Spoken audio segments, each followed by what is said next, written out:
Good afternoon, everyone. Are you ready? We're going to continue a bit about the abundance mindset and the abundance mode. Okay? So, when you're going to clean your car, usually what do you need? You need soap, water, and of course, you have this thing. What do you call that thing? The sponge, right? Okay. So imagine you have a sponge, and then we have this tub of water. Is there lots of water? It's overflowing, right? Okay, it's overflowing. A tub with overflowing water. Now, you get your sponge, and then you put it inside the overflowing tub, right? Okay. And so you do this like 1 second, 2, 3, 4, 5, and then you pull it up and then you squeeze it. What's going to happen when you squeeze it? A lot of water comes out, right? Okay? So obviously that is what is going to happen. Now what if you get this piece of rock, but you still have the same tub, same amount of water, a lot of water, but now you don't have a sponge. What you have is this rock, okay? And you're going to dip it also in the tub, but not for 5 seconds. You do it like, let's do it, all right? You put it in the tub for 1 year, 2 years, 4, 3 years, 4, 5 years. Then you pull it out, and then you squeeze it. What's going to come out? Nothing. Was there no water in the tub? There was lots of water in the tub. Was there less time in the tub? It's 5 years in the tub, right? But how come when you squeezed it, no water came out? Huh? It's simply because, okay, the stone, this rock, does not have the property of being absorbent. So the cause is not the lack of water. It is not the time of being in the water. It's the condition, or it's the property of the rock. So what are we saying is this. In life, sometimes we see the lives of other people. Oh, they're so blessed. How come I'm not as blessed? How come some people are just having this abundant experience, overflowing experience of spiritual blessings, but it's not happening to me? And maybe we ask ourselves, if I just pray more, or if I consecrate myself more, if I meditate more, if I read the Bible more, then I will be showered more blessings. But if you look at the tub, the water in the tub, that would represent the blessings. There is no shortage of blessings. We have been blessed with every spiritual blessings. We have been granted all things that pertain to life and godliness. Everything we need has already been given. The question is, are you a sponge or are you a rock? Okay? So it's not God giving us more blessings. It's not God becoming more of a blesser. But it is us needing to become more absorbent of the blessings already surrounding us in an abundant fashion. But sometimes we think, if I just pray more, God will bless me more. But actually, this is a quote from The Steps to Christ. I like this little book. It's also found in Messages to Young People. Let's read this together. Prayer is not to work any change in God. It is to bring us into harmony with God. So prayer does not change God. It does not make Him more loving. It does not cause Him to give you more. But it allows Him to transform you from a stone into a sponge so that you can be more absorbent of His blessings, of His love, of His presence, which is not dependent on your response to Him. That is who God is. Steps to Christ, page 93. What does it say? Prayer does not bring God down to us. It brings us up to Him. So when we pray, when we read the scriptures, when we consecrate, it's not transforming God. It's transforming us. Okay, from having stony hearts into hearts of flesh, right? Okay, hearts that are more absorbent and more receptive of the blessings of God. So we need to be prayerful. We need to be students of the scriptures. But that transforms us instead of God being transformed. So have you experienced a heavy rain? Like you're saying, oh, it's raining cats and dogs. You've experienced that? Now imagine there's this basketball court and there's you standing on this spot and another person like 10 feet away also standing, and it's raining really, really heavy. Now, is it possible you're just 10 feet apart, all right, and this other person is soaking wet, dripping wet, all immersed in this water, but you're here, just 10 feet away, but you're completely dry? Is that possible? See, it's raining, right? And it's a heavy rainfall. And that other person, it's already dripping with all water and soaked in water, but here you are completely dry. And it's possible.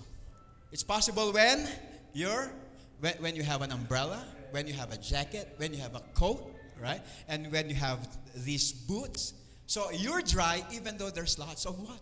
So it's possible there's this downpour of blessings. Downpour of all the gifts that we need in order for us to grow and to flourish and become the people God wants us to be. But the reason that is keeping us from enjoying His blessings is that we have in us certain mindsets or beliefs or practices which are acting like the umbrella, acting like the coat, acting like the boots, and they are preventing us from enjoying the abundance that has always been there all the time. Now, you see the clothesline and you see the wind, right? Okay. Is there a lot of air inside our building right now? Is there air in our building? Enough air? Okay, let's try to make not enough air. One deep breath, please. Ready, go. Okay, so we have air. There's air around you. There's air everywhere. Now, we have a project. We're going to do a project. We're going to run so fast. And our goal is to leave air behind us. Okay, so you run as fast as you can. And when you reach the finish line, wow, air was left behind. You think you can do that? Huh? Let's try, okay? So, on your mark, ready, set, go! And you run as fast as you can. You reach the finish line. When you reach the finish line, is air still surrounding you? Maybe you did not run fast enough. Okay, so imagine you're as fast as, who's this guy? Usain Bolt. All right, you have the speed of Usain Bolt. 50 meters, on your mark, ready, set, go! When you reach the finish line, is air still surrounding you? Still. Oh, maybe we're not fast enough. How about we're as fast as the flash? Okay, like speed of light. You know how fast the speed of light is? You can circle the globe 7 times in 1 second. Okay, 7 times. 1 second. Imagine you're that fast. Okay? On your mark. Ready. Set. You reach the finish line. Is air still surrounding you? Oh, we can't leave the air, right? It's always surrounding us no matter how fast we run away from it. Same is with the grace of God.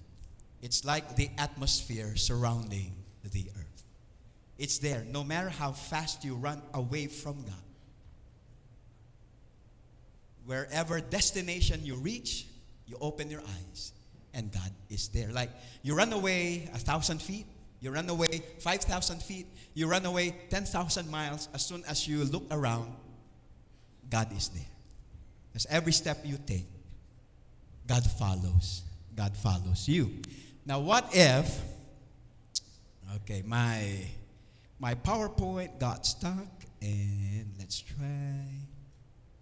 Okay, so there's air. Now imagine clamping your nose, right? If you clamp your nose for like 30 seconds or 1 minute, what's going to happen to you? You'll start getting pale, out of breath, and soon you might collapse. But is it because there's less air surrounding you? No. It's because you clamp your nose, and that prevented from you enjoying the abundance of air. And so with the grace of God, whatever we're doing, whether we're sleeping, whether we're walking, whether we're doing good, whether we're doing what we're not supposed to do, the grace of God is constant. The grace of God is always there surrounding us. Steps to Christ, page 68. Together, please. In the matchless gift of His Son, God has encircled the whole world with an atmosphere of grace as real as the air which circulates around the globe. And so I've been asking, if you run as fast as you can, would you be able to escape the atmosphere that is surrounding you? You can, right? So whatever you do, you cannot escape the grace of God. But you can do something to prevent yourself from enjoying it. But it's not because God has stopped from blessing you. It doesn't mean God has changed and He's no longer surrounding you with His love, with His presence, with His grace, and with His goodness. We continue. It says, all who choose to breathe this life-giving atmosphere will live and grow up to the stature of men and women in Jesus Christ. So the air is there, grace is all around us in an abundant fashion, but we need to breathe it in every single day of our lives. Then we get to enjoy its impact and its effect in our lives. There is, at all times and in all circumstances, an immeasurably powerful, unfathomably wise, unconditionally loving, ever-present, all-embracing, and maximally effective reality continuously at work, upholding your well-being and your joyful purpose in this life. So what we need is the spirit of wisdom and revelation. That's why we have this prayer, open my eyes, Lord. I want to see Jesus. Open my eyes, Lord. I want to see the grace that has been surrounding me all the time. So if we connect this with evangelism, like we go to remote places, right? And many times in our minds we have this mindset, I'm going to bring God to those people in the remote places.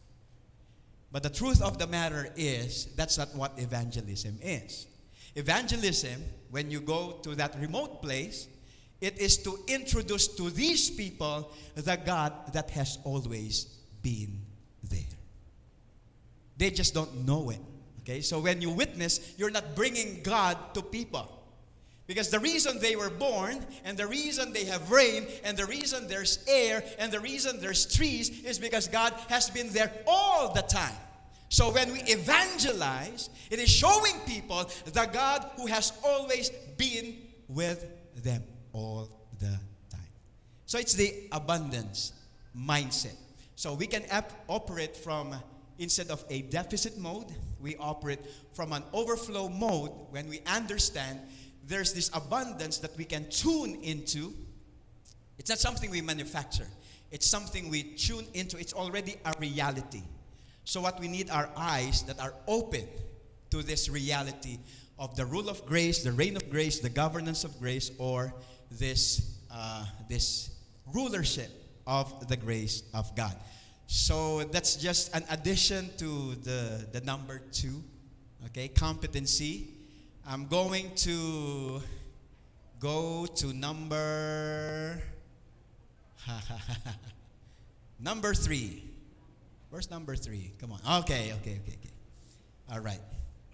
So, what is a very important mindset and tool so that we can continually become the best version of ourselves? And I call this exercising mental and emotional responsibility. And let's try to see it from this perspective, from the perspective of stress. Okay, here is a mindset that's important to understand. Let's read what's written on the slide.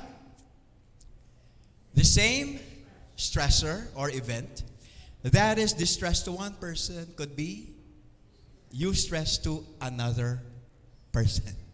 Okay, so when you go to Hawaii, okay, we have many people from Hawaii.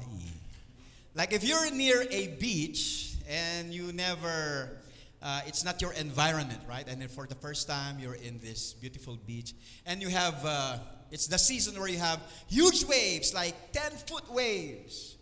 What are you going to feel when you see 10-foot waves? Like they're going to slam on you. You feel what? You feel scared, you feel frightened, you feel terrified, right? So when you say 10-foot waves, they're scary. But what could be scary to you is not scary to others. Right? So some surfers are actually waiting for 30-foot waves. And they're saying, oh man, it's 10-foot waves again. Where are the 30-foot waves? So what is distress to one person? It can be eustress to another person. So here's an example. You have a traffic situation and it has not moved for 1 hour, 2 hours, 3 hours. What's the feeling? Huh? Are there angry people in such traffic? 1 person, 2 people, 3. Allah. Okay? In such a traffic situation, right? Are there frustrated people? Few or a lot? A lot. Are there anxious people? A lot, right? But in the same traffic situation where it has not moved for 1 hour, 2 hours, 3 hours, are there happy people? What do you think? Visit the Philippines, okay? Because when you visit the Philippines, we have happy people in the midst of the traffic like this guy selling bottled water. Or selling peanuts, right? They don't want the traffic to move because it's an opportunity and a chance to do business. Okay, so you're saying, oh, because it's outside of the car. But are there happy people inside their cars? Let's see. How about this person? Okay, let's try. So this guy heard the traffic won't be moving in another 4 hours and said, yes, I need 4 more hours of sleep. So he goes there. Or this guy, this guy, he'll be doing a recital and he hasn't practiced enough. So he said, yes, I can have 4 hours more of practice. Okay? And how about this person? Oh, I did not do my exercise yet. Yes, thanks for the traffic. I can do my exercise.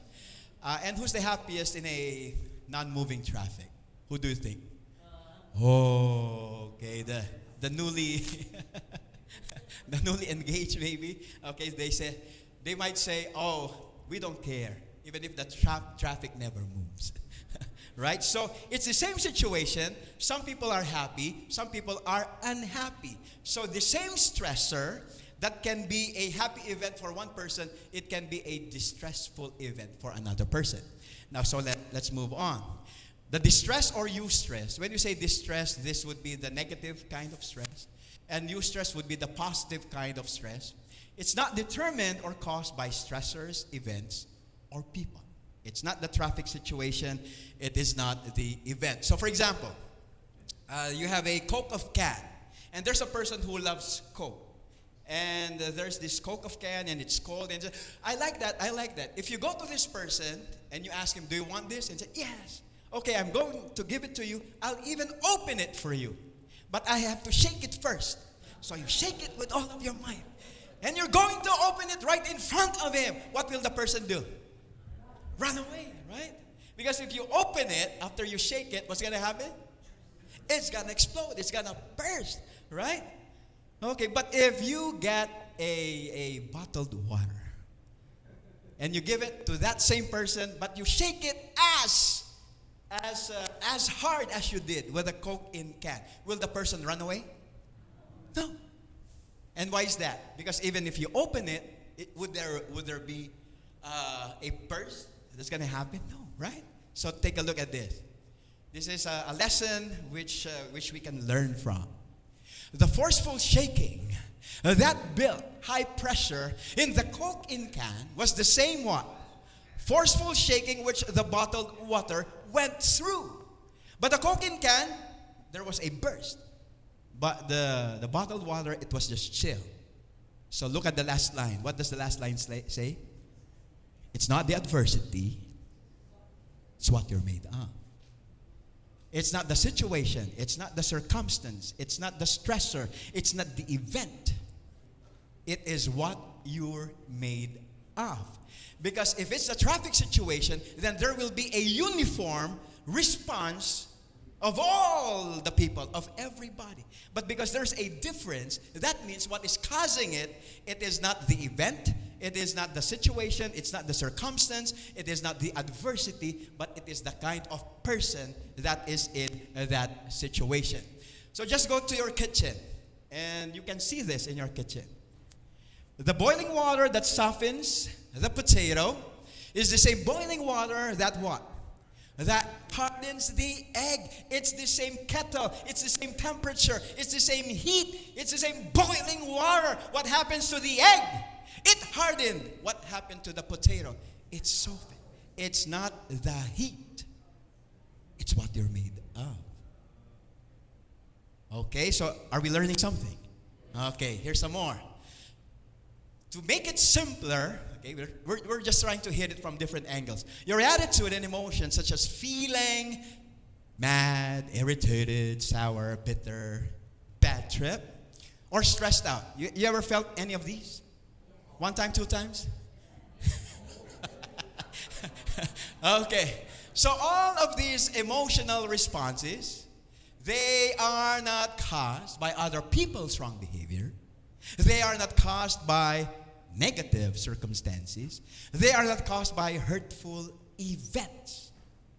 If you have experienced those responses, okay, they're not caused by the list that we have on the slide. People's wrong behavior, hurtful events, or negative circumstances. They do not make you mad, vengeful, bitter, sour, or stressed out. No, no, no, no. You are feeling mad, bitter, sour, upset, or stressed out together with a loud voice.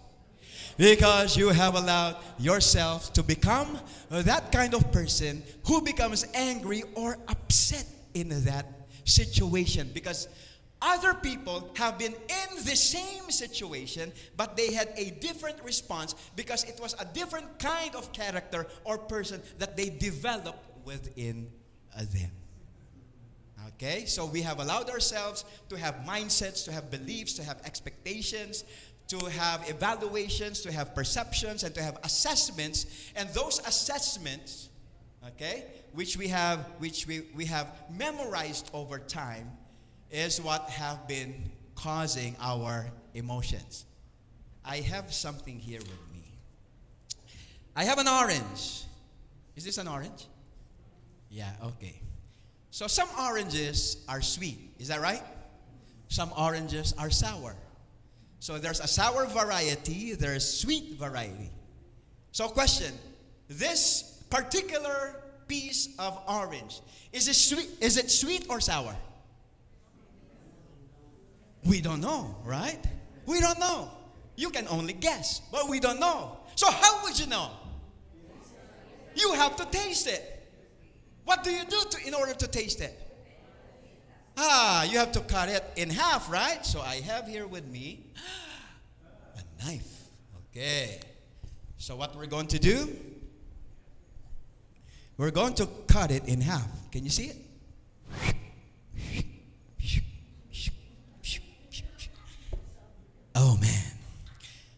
So it was cut in half, right? And then we squeeze it. And the juice, right? It goes all over the place, and some of the juice reaches your mouth. And as soon as it reached your mouth, your face went like this. So do we have a sweet orange or a sour orange? It seems like it's a sour orange, right? Okay. So this particular fruit, which we cut in half, we squeezed it, and you were able to taste it, and you perceived it to be sour. So we have a sour fruit. It comes from a sour variety. Okay? Now here's the question. If this fruit is sour, my question is this. Before we cut it in half, and before we squeeze it, was it already sour or not yet? Was it already sour or not yet? Before the cutting.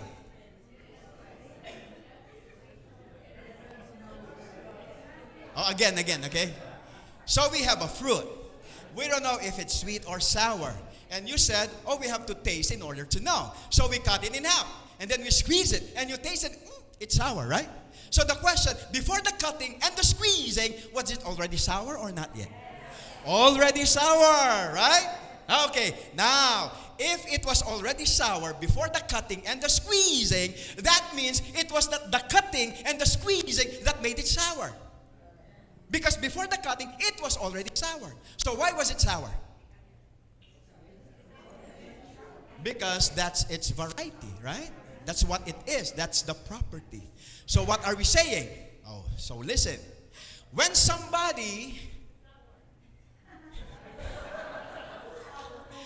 somebody says to you cutting remarks, okay? And you are placed in like crushing situations, and sour words come out of you. A sour attitude comes out of you. It is not the cutting remarks that were said to you that were the cause of the sour words or the sour character. Okay, all right. Okay, that means, right, just like our illustration, before the cutting and the squeezing, there was already what? Sourness inside. Okay? So other people don't make you a sour person. Other people do not cause a sour attitude. So if we're going to take a look at this, okay, let's read this together. The sharp words people swing at us, or the crushing pressure of hurtful situations do not make us bitter, sour, resentful, angry, or stressed out. They simply what? They simply reveal what we're made of, what's inside of us all along, what we've chosen to become so far. Okay? So it's not because of your dad. It's not because of your mom. It's not because of your family. It's the kind of character that we have developed through the beliefs and through the values and interpretations we have chosen to embrace in our lives. So I'm walking with a cup of coffee, and we bumped into each other, and something spilled out. What spilled out? Why not milk? Oh, because it's coffee inside, right? Okay, because that's what was inside. So what are we saying? Out of the abundance of the heart, the mouth speaks. Okay? Out of the abundance of the heart. So whatever is inside, when there is a situation, when there's an adverse event, it will only reveal what has been there all the time. So it's not the circumstance, it's not the situation, it's not the event that is causing or creating our bitter attitude, our feeling of emotional upset or emotional grievance or emotional disturbance, but the kind of person we have allowed ourselves to become. So, just to make it clear, no stressor, no event or people's action, no matter how how hurtful or crushing has any power whatsoever to create a sour or bitter attitude in you. They don't have that power. It does not work that way. Okay? They don't have that power, whether it's an external event or whether it is the action of another person. But what if what he did was really foul? Okay? Isn't he the cause of my outburst and anger? Okay, so we're going to sort out something. People can cause you what? What else? What else? And what else? So definitely, people can cause you pain, loss, injury, and wounds, because we have pain receptors, right? So if somebody punches you, you have a pain receptor, and so that will be interpreted by the brain that there is something adverse, harmful, or injurious that's happening, and you have a pain signal, and you can see that from the brain scan. So people can cause you pain. People can cause you loss. They can burn your house, so you lose your home. They can do something to your family member, and you lose a family member. They can cause you injury, a broken bone. They can cause you wounds. But here is where it's very important to understand. But people cannot create in you what? Misery. What else? Resentment. What else? Hostility. And what else? Bitterness. So we don't conflate the pain, the loss, the injury, and the wounds with our emotional response. The emotional response is a result of your interpretation and perception and evaluation and assessment of the event that caused pain, loss, injury, and wound. Okay? They're not two things. So the person is responsible, is the cause of the pain, the loss, and the injury. But the consequent emotional response, that is of our own making. That is what we're responsible for. Okay? Now you do it on the flip side. People can cause you pleasant signals, right? So if you're a massage therapist and you come behind me and you do some like the moves, right? And because you have pleasure signal or pleasure receptors, and it's very pleasant, okay? And it relaxes the muscles. People can do that to you. So people can cause you pleasant signals. What else? Profit or gain. So you can give your bank account number to Elder Don, right? And he puts some funds in there. So he can cause you profit. He can cause you gain. You can give inheritance to your children. So you can cause gain or profit to another person. You can cause safety. You can give companionship to another person. But people cannot create in you what? Happiness. What else? Delight. What else? Peace. What else? Fulfillment. It will be your interpretation and evaluation and perception of the event or of the action of other people that will determine your emotional response. Okay, so we're trying to make this clear. So you have this ABC model or ABC theory, where A stands for the activating event. That's the situation, that's the circumstance, that's the stressor. Then we jump to C. What is C? That's the consequent emotions. That's your feeling of distress or your feeling of eustress. Now, many people, the default understanding for many is that whatever they're feeling, the cause of C is A. So why are you angry? Oh, it's because of my husband, what he did. So why are you upset? Oh, my children, they did this, so I'm upset. And so for many people, it is the event that is causing the emotional upset, disturbance, or grievance. But the fact of the matter is there's what you call the B. And what's the B? As the belief system. The belief system is where your perception comes from.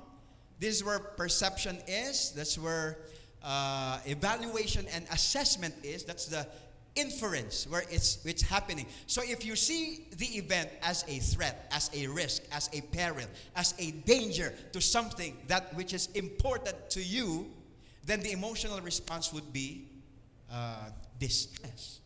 Okay?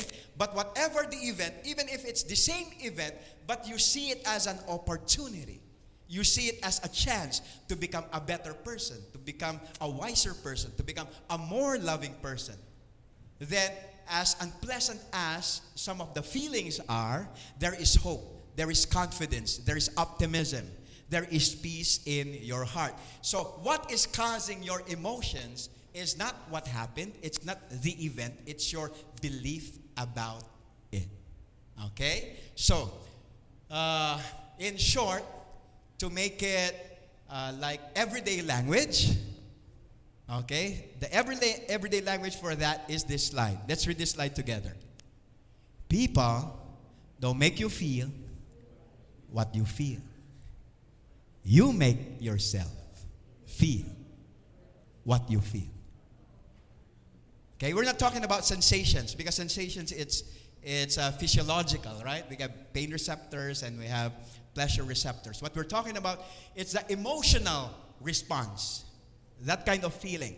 So people don't make you feel what you feel. So whether it's misery or anger or bitterness or happiness or joy, it's not people who make you feel like that.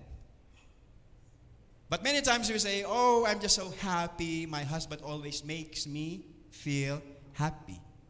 Okay, my wife always, or my children always makes me feel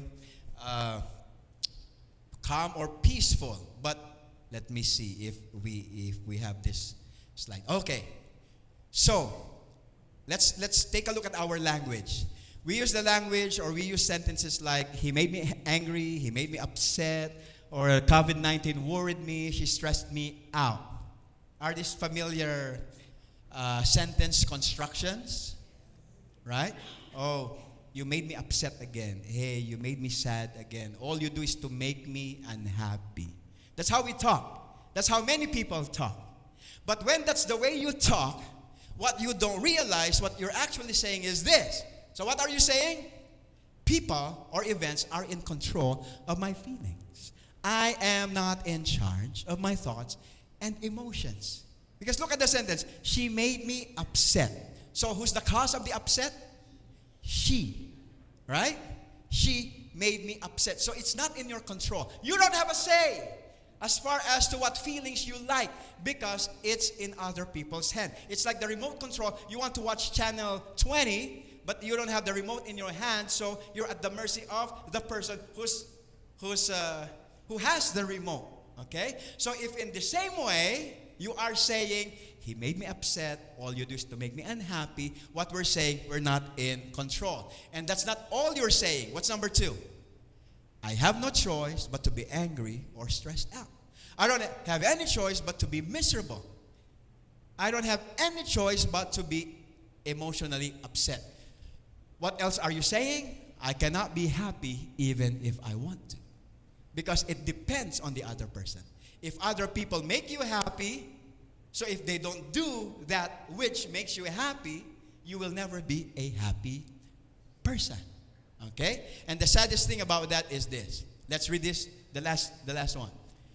I am a puppet, the ultimate slave of the people and events who control my feelings and emotions. So you want to be a happy person? Forget about it if you believe it's other people who are causing your emotions. But if you know, and if you believe, and if you're convinced that you are the creator, you're the determinant, and you're the author of your emotions, that is good news, because people don't have to change in order for you to be happy. You only have to change. And you can choose to be the happiest person you want to be every single day of your life. Because the remote is in your hand. So what's making you unhappy or happy, it's not other people, it's you. So if you're causing your happiness, stop causing your unhappiness. You start doing things that will cause you joy. But because we think, It's other people who causes it. So you're waiting for your husband to change. You're waiting for your children to change. You're waiting for your circumstances to improve. And if they change, if they improve, then you'll be a happier person. No. It's your interpretation, your perception, and your assessment of what people do that ultimately will determine and cause your emotional response. Pain is what? Inevitable. Misery is optional. Have people caused you pain in the past? If not yet, just wait. It's going to happen. Okay? It's going to happen. But people cannot make you miserable. People cannot make you resentful. People can only cause you loss, a wound, or a damage. But being miserable, that's our job. We do that to ourselves. People don't inject emotional upset in us. They don't magically put emotional upset in us. They don't foist these feelings in us. We create them by our perception, interpretation, and evaluation. How about this? Being hurt is something it can't stop from happening, but being miserable is always your choice. Then choose differently, right? Isn't this good news? If being miserable is always your choice via your thoughts, perceptions, evaluations, and beliefs, then you work on your beliefs, work on your perceptions, work on reframing, work on the stories you tell about who others are, what life is, and who you really are that are more congruent with the truth. So, here is our intervention. Can you see that line, the blank line? You will put your name there, okay? You'll put your name there. So we're going to read this aloud together. When we say I, when you reach the blank, just say your name. Then we just finish it, okay? On your mark, let's read this together. 1, 2, 3, and go. I, Richard, declare that my family members, friends, and all others are not responsible for my emotional responses. Moreover, I declare that events and circumstances do not cause my emotional response of anger, sadness, or joy. I am angry, afraid, sad, or happy because I have allowed myself to develop and become that kind of person who will be angry, afraid, sad, or happy in such a situation. I am who I am today because of the choices I made yesterday, and I'll be who I'll be tomorrow because of the choices I make today. Congratulations to your emotional independence. All right? Okay? Congratulations to your emotional independence. Because many times our emotions are dependent on how people act, how people behave. But you have agency, you have the power of will, you have the power of choice. You're a rational, free, moral being.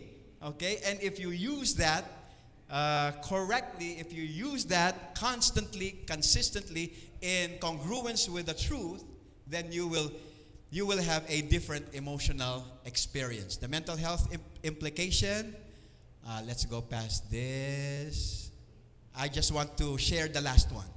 So we did 2 this morning. We'll do 1 more, and then we end, okay? So let's see. Let's read the first paragraph. Whatever others think, feel, say, or do to you, it is 100%, totally, completely, entirely not about you. It's about them. Woo, right. Okay, let's read the next paragraph. What does it say? If someone tells you you're stupid, it's not about you. It's about their ignorance, blindness, confusion, and incongruent thinking regarding your essence, identity, and true worth. Okay? Let's see what's on the next slide. I like this next slide. It's actually the same thought. Let's read the first paragraph. Nothing people think, feel, say, or do to you is because of you. It's because of them. The explanation? They are manifesting or projecting their inner world. Their hardwired beliefs, programmed values, cherished views, ingrained attitudes, and automatic perceptions and reactions. Okay? So, in the same manner, if people don't make you feel what you feel, you make yourself feel what you feel, it is also true, you don't make other people feel what they feel. They make themselves feel what they feel. What they're feeling is the result of the kind of personality, character, and temperament which they have developed. And what they're feeling is not because of what you did. It's because of their interpretation and perception of your actions. Okay? So, if your boss is upset with you, and you say, "Oh, my boss is he's just very, very angry. I made him upset with my performance." No, you didn't. He made himself upset with your performance. You may have been the cause of the loss and the damage to the company, but you did not create misery and upset in your boss. He created that. But you're still answerable, okay? And you're still accountable to your wrongdoings. But you're not the creator, the determinant, or the author of the feelings of the adult people around you. Okay, but let's continue this. Okay.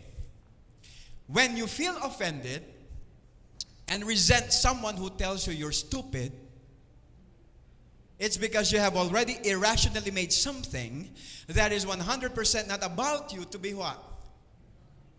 To be about you. You took personally something that is completely not about you to be about you, and it is creating this emotional upset in you. So even if there's a group of people and they're talking, they're gossiping, okay, and you heard your name being mentioned, even if you're the topic of their conversation, it's not about you. It's about their character. It's about their state it's about their state of mental health. It's about their level of maturity. They can only talk about people. So it's not about you. Even if a person gets a gun and tries to shoot you, bang! It's not about you. It's about the insanity of the other person. Okay? You can take legal action, but it is not about you. It's about the other person's state of mind. So we don't take it personally, right? We don't take offense because it's not about us. And we just do what is the wisest thing to do. We just do what is the most loving thing to do. We can pursue legal remedy, but we're not doing it out of hatred. We're not doing it out of vengeance. We're not doing it out of anger. It's simply the best thing to do. So we are not reactive. We are responsive. We are responding to the essence of the other person. The person is in a state of being lost at that time. So, mental health implications, this awareness, it removes the tendency to take things personally. And why is that? Because it's not about you. It removes the need to be defensive and to react to other people's reactions. And why is that? Because it's not about you. It explains the cause of one's pain, loss, or injury, but removes the reason to be resentful, angry, and bitter to one's offender. And why is that? Because what they did to you is not about you. Okay? So they're the cause of the loss, the damage, and the pain, but they are not the creator of your resentment. So this is helping out. This awareness allows the freedom to be oneself and no longer afraid or anxious of what people think or say, because their opinions is completely and 100% not about you but about them. Sometimes people are asking for your suggestions, and you're not sharing what you have in mind because they might laugh at you. But if they laugh at you, it's not about you. It's about them. Okay? They are not yet in that level where they appreciate the opinions of other people. So you can have that kind of freedom. And this awareness allows the freedom to be accepting and understanding of others. And why is that? Because your energy and focus is no longer directed to defend or protect your worth, since what people do is not about us at all. And our worth in the first place is undiminishable. So your energy is not being used to protect your reputation or your worth. That cannot decrease. That cannot be diminished. And you don't have to react because it's not about you. So you have time to listen. You have time to understand. You have time to respond. If we understand that whatever people think about you, do to you, feel about you, or say to you, it is 100% not about you. But here's my last slide. Okay? There's a flip side. Let's read this aloud. Similarly, if people tell you you're amazing, it's not about you. Because even if they don't say it, you are amazing. You're a miracle. You're a wonder. You're a marvel. But because you never tell that to yourself, you are waiting for people to say it. You want what others are saying to be about you. But it's not about you. It is about this image or thought in their minds, and you just resemble that thought or that image, and that's why they say, you're amazing. And tomorrow they can say, you're stupid. And then you get angry. So don't make the opinions of other people the source or the ground of your worth, of your happiness. Because they can change anytime. Just be happy when they say, you're amazing. Maybe they have come to know that you're a miracle, a wonder, and a marvel. So you look at that slide, it says it's about their projection, their mental image of what is amazing, which you brought to their awareness, or their congruent thinking regarding your identity, essence, and true worth as a person. So don't take it personally. Okay? But be appreciative. They have thoughts that are congruent with who you are in truth. But what's important, don't wait for other people to say it. Every single day, remind yourself, be thankful, be amazed. God, thank you. I'm a miracle. I'm a wonder. I'm a marvel. Be exuberant. Okay? Be inspired. Because that is true of you every single moment of each day. And when you're in that status and position and mode, wow, you're just in a position to bless others. You're just in a position to make a difference and to create an impact in the lives of other people. So number 5, that's for another time. Okay, number 5, number 6, number 7. Because I do these I do these workshops like 3 full days. Okay, and we have the practices and the activities and the sharing, just to allow it to sink in, to get absorbed. But for the time that we have, at least we had this introduction of some of the skill sets, the mindsets, the practices that helps you become the best version of yourself. Either spiritually, that is bearing the fruit of the Spirit, or mentally and emotionally, that is you have emotional resilience, you have stress mastery, you have authentic happiness, you have this high degree of differentiation of self, and many, many others. Okay, so thank you, everyone. It was a great time being with you all. Thank you for having us. Really, really, we're very grateful, and because we were here in 1995, right? And it's 2024, so just one more year, and that's 30 years. 30 years. But it's just like how time flies, right? But thank you for this precious time together with you all. I hope we'll be back again sooner than later, and just enjoy your fellowship, enjoy just being with you. Miracles, wonders, and marvels. Thank you, everyone. God bless you, and have a blessed Sabbath day.